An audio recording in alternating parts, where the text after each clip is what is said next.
नमस्कार, स्वागत है आपका। आप देख रहे हैं प्रश्नकाल। मैं हूं आपके साथ दीपक व्यास। प्रश्नकाल में आज बात करेंगे भारत रत्न की। दरअसल लालकृष्ण आडवाणी को भारत रत्न देने की घोषणा कांग्रेस को रास नहीं आई है। इसका अंदाजा आप इस बात से लगा सकते हैं कि कांग्रेस के प्रदेश प्रभारी सुखजिंदर सिंह रंधावा ने एक बयान दिया है। नागौर में कांग्रेस की बैठक के दौरान रंधावा ने दावा किया कि भारत रत्न मरे हुए लोगों को दिया जाता है, जिसको लेकर बीजेपी ने भी पलटवार किया है और रंधावा के बयान पर ऐतराज भी जताया है। दरअसल आप अतीत के पन्नों को खंगालेंगे तो सामने आएगा कि भारत रत्न तो कई जिंदा शख्सियतों को भी पूर्व में दिया जा चुका है। देश के पूर्व प्रधानमंत्री जवाहरलाल नेहरू का नाम उस फहरिस्त में शामिल है। लिहाजा आज प्रश्नकाल में चर्चा इसी मुद्दे पर करेंगे कि भारत रत्न पर रंधावा का यह आखिर कैसा दावा है। लेकिन उससे पहले आपको सुनवाते हैं कि आखिर रंधावा ने क्या कुछ कहा और उनके पलटवार पर झावर सिंह खर्रा, जो कि राजस्थान के यूडीएच मंत्री हैं, बीजेपी के नेता हैं, उन्होंने क्या कुछ कहा है। 1955 में जवाहरलाल नेहरू को भारत रत्न मिला, क्या वो मर गए थे? 1971 में इंदिरा गांधी को भारत रत्न मिला, क्या वो मृत हो गई थी?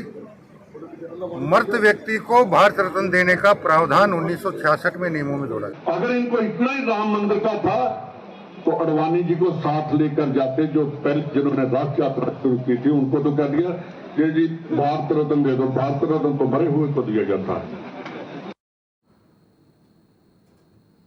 और इसी मुद्दे पर चर्चा के लिए हमारे साथ में तीन खास मेहमान जुड़ चुके हैं। उनका तारुफ आपसे करवा देते हैं। हमारे साथ में एकता अग्रवाल जी जुड़ चुके हैं, जो कि बीजेपी की प्रवक्ता हैं। साथ में हमारे साथ में सीबी यादव, कांग्रेस प्रवक्ता, जुड़ चुके हैं। और मनीष गोदा जी राजस्थान के पत्रकार हैं, वरिष्ठ पत्रकार हैं, वो भी हमारे साथ जुड़ चुके हैं। सबसे पहले चर्चा की शुरुआत करते हैं सीबी यादव जी से। सीबी यादव जी, कांग्रेस के प्रदेश प्रभारी हैं सुखजिंदर सिंह रंधावा, बहुत बड़े नेता, पंजाब के बड़े नेता हैं, अब तो यहाँ के भी प्रभारी हैं पिछले लंबे वक्त से। उनका ये ज्ञान आखिर कैसा है जब वो कहते हैं कि जीवित व्यक्ति को दिया जाता है भारत रत्न?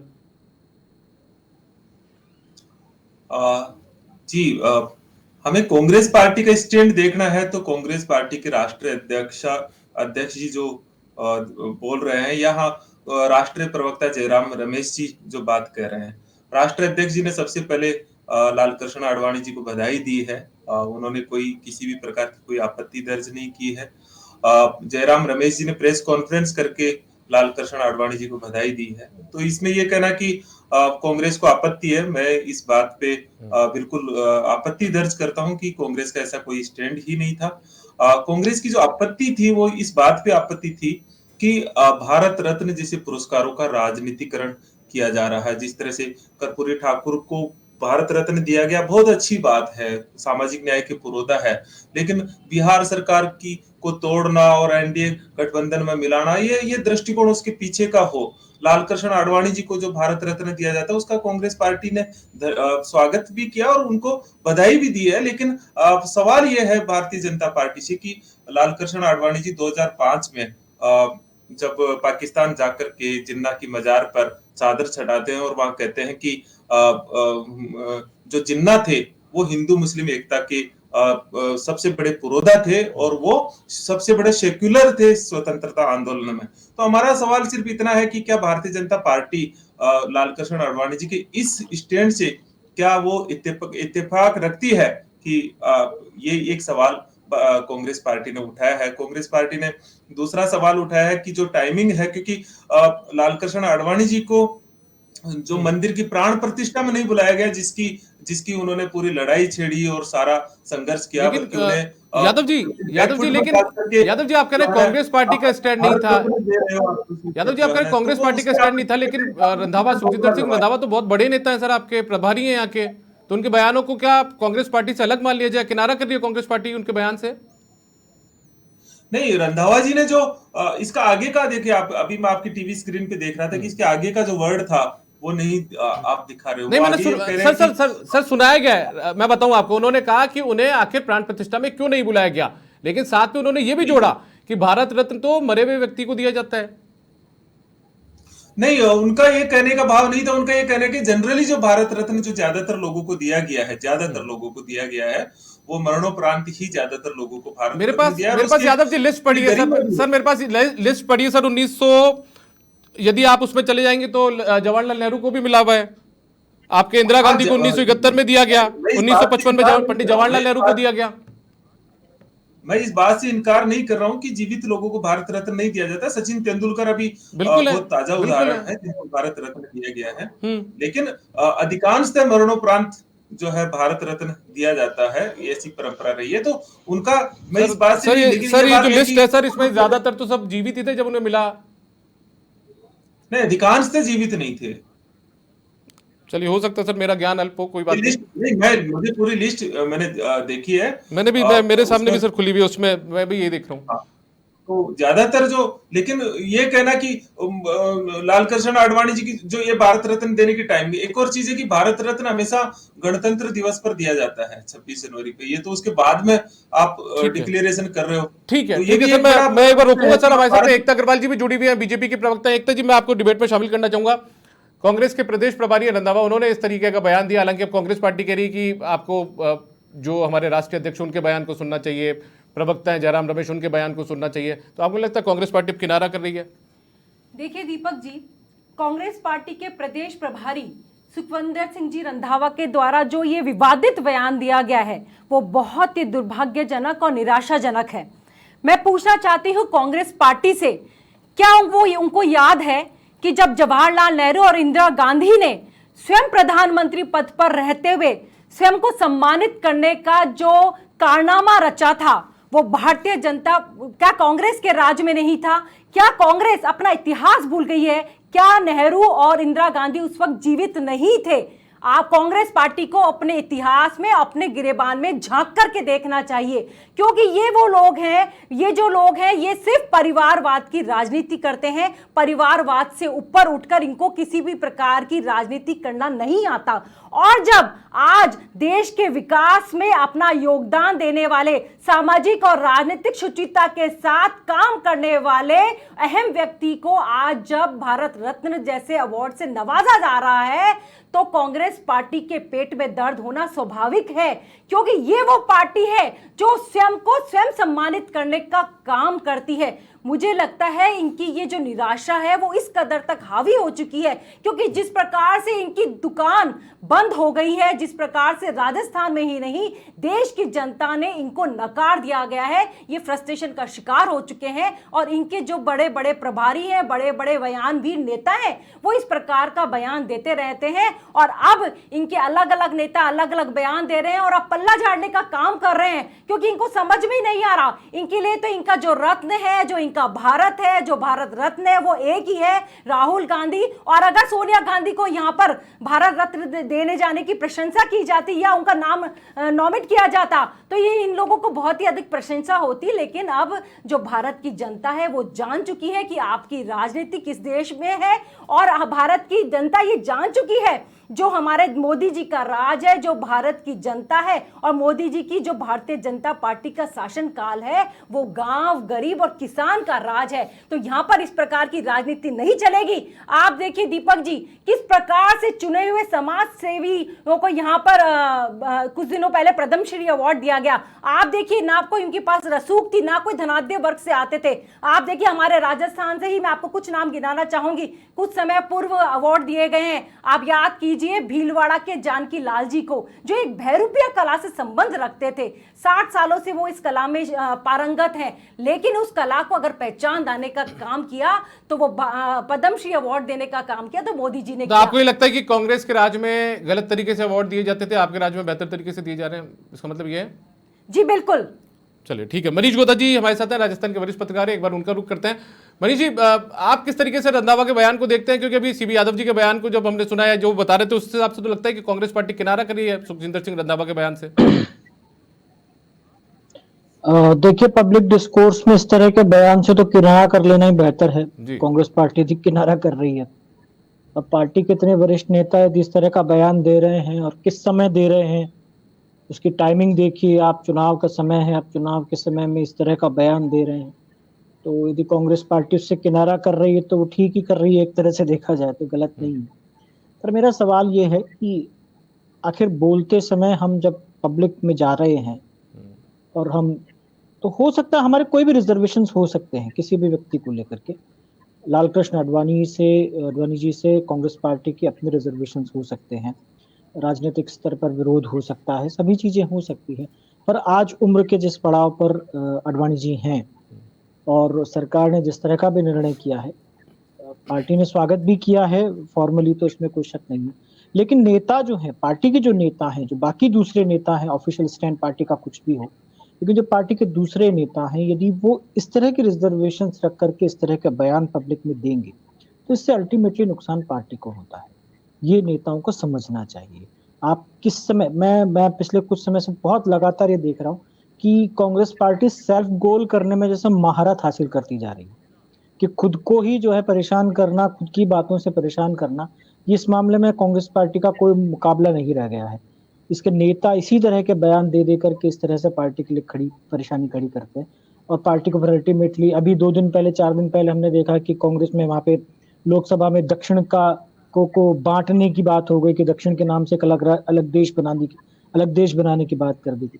तो आप इस तरह के बयान देकर के आखिर क्यों पार्टी के लिए मुश्किलें खड़ी करते हैं, मुझे तो ये समझ में नहीं आता। और पार्टी के जिम्मेदार पदों पर बैठे नेता यदि इस तरह की बातें कर रहे हैं, तो पार्टी को निश्चित रूप से सोचना चाहिए। आपके रिजर्वेशंस कुछ भी हो सकते हैं, किसी भी व्यक्ति को लेकर के हो सकते हैं, लेकिन जब आप पब्लिक में जा रहे हैं, जब आप जनता के बीच जा रहे हैं, और ये भी देखना चाहिए कि हम किसके लिए क्या बात कर रहे हैं, किस तरह की बात कर रहे हैं। मुझे लगता है कि ये इस पार्टी के नेताओं को सोचना भी चाहिए। हम किसी भी स्तर पर जा सकते हैं राजनीति में, हमारे कोई भी विरोध हो सकते हैं, लेकिन कुछ चीजों को हमें राजनीति से अलग हट करके भी देखना चाहिए, कुछ चीजों को राजनीति से परे करके भी देखना चाहिए। भारत रत्न एक ऐसी ही चीज है, हो सकता है निश्चित रूप से इसके राजनीतिक लाभ लिए जाते रहे हैं, भारत रत्न भी राजनीति को ध्यान में रखकर दिए जाते रहे हैं, इसमें भी कोई शक नहीं है। वही बिल्कुल दूध का धुला हुआ मामला बिल्कुल नहीं है, पहले की सरकारों ने भी किया और मौजूदा सरकार भी कर रही है। लेकिन सवाल यह है कि जब एक देश का सबसे बड़ा नागरिक सम्मान किसी को दिया जा रहा है, उसके बारे में बात की जा रही है, तो फिर हमें सोचना चाहिए शब्दों का चयन हमारा कैसा हो। हम जब बात करें तो इस बात को हम कम से कम ध्यान रखें कि इससे किसकी डिग्निटी खराब हो रही है, क्या उसका हो रहा है, और कैसे मेरी पार्टी को उससे नुकसान हो रहा है। मेरे बोलने से या मेरी किसी भी बात से मेरी पार्टी को यदि कोई नुकसान हो रहा है, तो मुझे लगता है कि पार्टी के नेताओं को इस बारे में सोचना चाहिए। ठीक है। और पार्टी यदि खुद को अलग कर रही है तो ठीक ही कर रही है, उसमें तो कोई गलत चीज नहीं। ठीक है, बिल्कुल।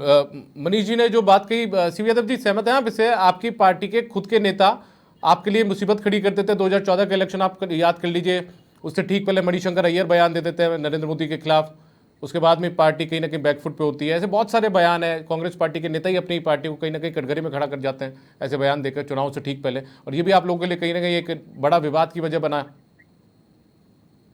नहीं, ऐसा बिल्कुल भी नहीं है, बिल्कुल भी नहीं है ऐसा। ये तो एक अब आप देखिए कि ये तो मैं क्या बताऊं, एक अपने आप में एक झूठ का पुलिंदा और नैरेटिव। अभी मैं मणिशंकर अय्यर जी के बयान पे भी देख रहा था, उन्होंने ऐसी कोई बात, चाहे आप कुछ भी कहिए, मैं उस बयान को बहुत बारीकी से देख रहा था कि भाई आप पाकिस्तान से बात करने से कतरा रहे हैं, आप 56 इंच का सीना रखते हैं। तो नहीं, मैं 2014 की बात कर रहा हूं सर, मैं 2014 की बात कर रहा हूं। मतलब तब से ही इस तरीके की दिक्कतें आपके सामने आपकी पार्टी के नेता खड़ी करते रहे।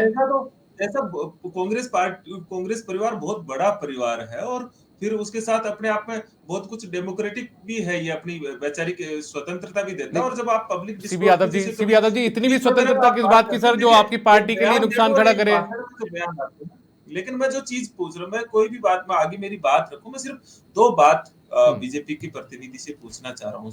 एक बात मैंने पहले भी पूछा, उसका जवाब नहीं आया, कि लाल कृष्ण आडवाणी जी को आज भारत रत्न दे रहे हैं, तो लाल कृष्ण आडवाणी जी के उन सारे कृत्यों से भी तो भारतीय जनता पार्टी सहमत होगी। तो मैं सवाल ये पूछ रहा हूँ कि 2005 में वो पाकिस्तान की में जाके जिन्ना के मजार पे चादर चढ़ा के उन्हें सबसे बड़ा हिंदू मुस्लिम एकता का पुरोधा बताते हैं, तो क्या लाल कृष्ण आडवाणी जी के इस कृत्य से जो जिससे भारत शर्मिंदा हुआ, क्या उससे भारतीय जनता पार्टी सहमत है? नंबर 1। और नंबर दूसरा सवाल यह है, 1977 में जो भारत रत्न देने को बंद किया गया था, वो किसने किया था? वो जनता पार्टी में क्या भारतीय जनता पार्टी नहीं थी? मैं पहले 2 सवालों का जवाब आ जाए तो मैं आगे इस पे अपनी बात रखूं। ठीक है, आप जवाब देना चाहेंगे एकता जी? देखिए दीपक जी, कांग्रेस के प्रवक्ता और पूरी इनकी जो तमाम कांग्रेस की जो पार्टी है, वो इस बात से परेशान है कि टीआरपी किसकी बढ़ेगी, क्योंकि इनकी पार्टी, जैसा अभी कह रहे थे सीपी यादव जी, की बड़ी बड़ी बातें कर रहे थे कि एक बहुत बड़ी पार्टी है, बहुत बड़ी पार्टी नहीं, एक परिवार, गांधी परिवार की ये पार्टी है, जहां पे एक होड़ चलती है कि किसकी टीआरपी बढ़ेगी और किसका नंबर लिया जाएगा। और वो इस प्रकार के बयान देते हैं बड़े बड़े, कभी मनी सिंह नायर देते हैं, कभी रंधावा रंधावा जी देते हैं, क्योंकि यहाँ पे खुश करने की प्रक्रिया चल रही है। यहाँ पर खुश करना है राहुल गांधी और सोनिया गांधी को। इस प्रकार के बयान देने से जो भारत की जनता है वो अब तंग आ चुकी है। भारत की जनता ने आपको विलुप्त पार्टी करने की कगार पे आप लोग खड़े हैं। तो आप जिस प्रकार की राजनीति करना चाह रहे हैं वो आप कभी भी षड्यंत्रों में भारत की जनता नहीं आने वाली। आप रामलला के अस्तित्व को न मारते थे, लेकिन जब राम का भव्य मंदिर बन के तैयार हुआ तो भी आप लोगों ने आपत्ति दर्ज कराई। और जिस प्रकार से आज हमारे देश के प्रधानमंत्री ने कहा है कि कांग्रेस पार्टी का कल्चर हो गया कि कैंसिल। जब हमने मेक इन इंडिया की बात की तो आपने कहा कैंसिल, हमने कहा लोकल फॉर वोकल तो आपने कहा कैंसिल, हमने कहा आत्मनिर्भर भारत तो आपने कहा कैंसिल, हमने कहा राम मंदिर तो आपने कहा कैंसिल। और मैं आपको बता दूं, क्योंकि आप कांग्रेस पार्टी के प्रवक्ता हैं, लेकिन आप देखिए क्या पूछ रहे, क्या कह रहे हैं सीपी यादव जी, आपको बताइए। मैं सिर्फ दो सवाल पूछा हूं। 1977 में भारत रत्न को बंद करने का काम किसने किया? नंबर एक बात, क्या उसमें भारतीय जनता पार्टी शामिल थी कि नहीं थी जनता पार्टी में? नंबर एक, उस समय जनसंघ के नाम से थी। नंबर दो, जो लालकृष्ण आडवाणी जी ने जिन्ना को सबसे बड़ा सेक्युलर और हिंदू मुस्लिम एकता का पुरोधा बताया, क्या उस स्टेटमेंट से, क्या उस कृत्य से बीजेपी सहमत है? देखिए, भारतीय जनता पार्टी उस जनसंघ की ही देन है। वो जनसंघ जिसके लिए आप लोग मजाक उड़ाया करते थे, इस पार्टी के दिए हुए तेल नहीं, सत्ता चलाने का तेल नहीं, उसी पार्टी की विचारधारा, उस जनसंघ की राजनीति और रीति और देश की जो सेवा करने की जो परंपरा रही, उसी का नतीजा है कि आज भारतीय जनता पार्टी विश्व की सबसे बड़ी पार्टी है। सीपी यादव जी, आप याद रखिए, आप लोग परिवारवादी राजनीति से ऊपर उठ के बात कीजिए। आप मुझसे पूछ रहे थे सवाल, हमने आपसे सवाल पूछे हैं, आप उनके जवाब नहीं दे सकते। क्या जिन्ना, जो लालकृष्ण आडवाणी जी कहते हैं कि हिंदू मुस्लिम एकता के पुरोधा थे, क्या आप सहमत है? क्या उसके पक्ष में खड़े हो? आप भारत रत्न दे रहे हो ना? जी बिल्कुल भारत रत्न दे रहे हैं। और जिस प्रकार की सुचिता के साथ उन्होंने सामाजिक और राजनीतिक क्षेत्र में काम किया, और आप देखिए वो उप प्रधानमंत्री रहे हैं, वो उनका अग्रणी योगदान है हमारे भारत के विकास और भारत की राजनीति में। न सिर्फ भारतीय जनता पार्टी में, उनका देश के विकास में भी अमिट योगदान है। उसके लिए उनको जब इस रत्न से नवाजा जा रहा है तो आप लोगों को फिर भी आपत्ति है, क्योंकि आपको देश के विकास में, देश की बात करने वालों के लिए, हर आदमी के लिए आपको आपत्ति है। आप देश के गरीब, किसान और गांव की बात नहीं करना चाहते, आप लोग परिवारवाद की बात करना चाहते हैं। आप लोग तो खुशियां तब बनाते हैं, आप लोग तो उन लोगों को अवार्ड देते आए हैं जो कॉर्पोरेट कल्चर से, कॉर्पोरेट घरानों से काम करते थे। एक मिनट, आपको लगता है जी जिस तरीके से रंधावा के बयान पर कांग्रेस बैकफुट पर है, उसी तरीके से आडवाणी जी के जिन्ना वाली जो स्टोरी थी उसको लेकर बीजेपी भी कहीं ना कहीं खामोशी अख्तियार करेगी?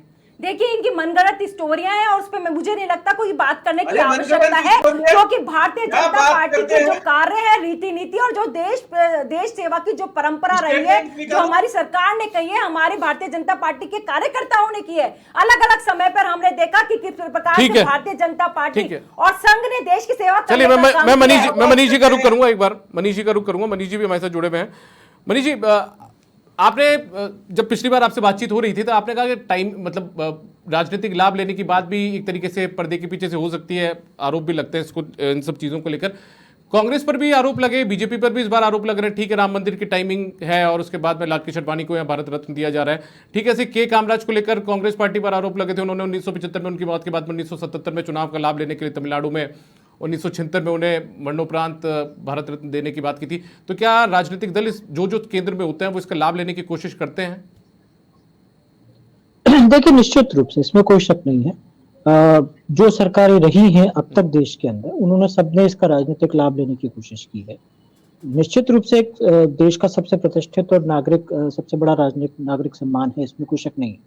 और बहुत सारे अलग अलग लोगों को जो मिला है, चाहे वो सचिन तेंदुलकर हो, चाहे रविन्द्रनाथ टैगोर हो, चाहे और जो दूसरे लोग हैं जिनको भारत रत्न दिया गया, वो राजनीति से परे जो हैं लोग, उनकी बात मैं नहीं कर रहा हूँ। लेकिन जिन राजनीतिक लोगों को दिया गया है, निश्चित रूप से वो राजनीतिक फायदा उठाने के हिसाब से ही दिया गया। नेहरू जी ने लिया, इंदिरा जी ने किया, खुद राजीव गांधी ने लिया, मतलब वो बहुत सारे ऐसे नाम थे फिर बाद में जो बीजेपी सरकार ने दी है, अभी हाल में जो कर्पूरी ठाकुर को दिया गया, उससे पहले प्रणब मुखर्जी को दिया गया। ये सारे देखिए, कोई भी राजनीतिक दल जब सरकार में है, सरकार चला रहा है, और जब इतने बड़े उसके हाथ में एक ताकत है, उसके हाथ में एक ऑथेंटिकेशन है, एक अथॉरिटी है, तो निश्चित रूप से वो उसका राजनीतिक फायदा भी उठाना चाहते हैं। और ये हमने हमेशा से देखा भी है और हुआ भी है, इसमें कोई शक नहीं है। आडवाणी जी को दिया जाना या पहले कर्पूरी ठाकुर जी को दिया जाना, ये इसमें कोई शक नहीं है कि राजनीति से प्रेरित भी है। पार्टी आडवाणी जी को दिया जाना निश्चित रूप से एक बहुत बड़ा पार्टी अब आज सत्ता में यदि पार्टी है और अपने सबसे वरिष्ठतम नेता को यदि पार्टी इस तरह से सम्मानित नहीं करेगी तो फिर आखिर कब करेगी? तो ये सवाल उठाया जाना, ये मतलब कोई भी पार्टी उठाए, मुझे नहीं लगता कि कांग्रेस पार्टी को उसका हक मिल जाता है, क्योंकि कांग्रेस पार्टी तो अब तक लेती रही है। तो कांग्रेस पार्टी को तो कोई हक ही नहीं बनता कि वो इस तरह के सवाल उठाए कि भाई किसको दे रहे हैं या क्यों दे रहे हैं या क्या उन्होंने किया या क्या नहीं किया, क्योंकि सवाल फिर वहां भी उठेंगे। अभी जैसे सीबी यादव जी कह रहे थे कि भाई आप जिन्ना के उनके समर्थन करते हैं, तो क्या हम कश्मीर की नीति पर क्या नेहरू जी का समर्थन कर सकते हैं क्या? जो उन्होंने कुछ किया, जो भी उन्होंने निर्णय किया, निश्चित रूप से उस समय के निर्णय के हिसाब से उन्होंने जो भी किया अपने हिसाब से किया, लेकिन आज जब हम उस पर्सपेक्टिव में देखते हैं तो क्या हम उसका समर्थन कर सकते हैं क्या? या राजीव गांधी के ऊपर जो बोफोर्स के आरोप लगे, तो क्या वो भारत रत्न के हकदार थे क्या? तो बहुत सारे सवाल इतिहास अपने साथ लेकर के चलता है, इतिहास में फिर आगे पूछे भी जाते हैं, सवाल हटाए भी जाते हैं, तो ये अपने अपने हिसाब से सीधे चलती हैं। लेकिन चूंकि किसी भी व्यक्ति को जब भारत रत्न दिया जाता है तो उसके पूरे जीवन को देखा जाता है, पूरी उसने जो कुछ किया है उसके आधार पर वो निर्णय किया जाता है। एक या दो निर्णय, क्योंकि व्यक्ति सार्वजनिक जीवन में है तो कोई भी गलत निर्णय भी कर सकता है, कोई गलत बात भी कह सकता है, इसमें कोई शक नहीं है, लेकिन उसके पूरे जीवन को हमें देखना पड़ेगा। आडवाणी जी को दिया गया, कर्पूरी ठाकुर जी को दिया गया, राजीव गांधी को मिला या इंदिरा जी को मिला या नेहरू जी को मिला, सबने अपने जीवन में बहुत अलग अलग तरह के भी काम किए हैं। एक दो निर्णय उनके भी गलत हो सकते हैं, इसलिए ये सवाल उठाना कि जिन्ना के आप बयान से समर्थन करते हैं कि, तो मुझे लगता है कि ये एक अजीब सी बात है। ठीक है सर, मैं मनीष जी रोकूंगा क्योंकि वक्त की कमी है। सीबी यादव जी, मनीष ठीक है, आप एकता जी से सवाल जवाब चाह रहे थे, लेकिन मनीष जी ने बहुत ही विस्तृत रूप से राजनीतिक परिप्रेक्ष्य में भी इस बात का जवाब दिया है। हाँ, लेकिन एक भारत रत्न एक पुरस्कार है जिसमें मनीष जी की इस बात से मैं बिल्कुल भी सहमत नहीं हूँ। वो एक पर्सनैलिटी होती है। मैं लाल कृष्ण आडवाणी जी के सार्वजनिक जीवन के योगदान को मान सकता हूँ, लेकिन आप उस योगदान के भीतर अगर आप देखेंगे तो समाज को क्या ये पूरा योगदान, क्योंकि पिछले 40 साल इसी के बेस पे चले जहाँ समाज विखंडित हुआ है इस राम मंदिर की राजनीति के भीतर।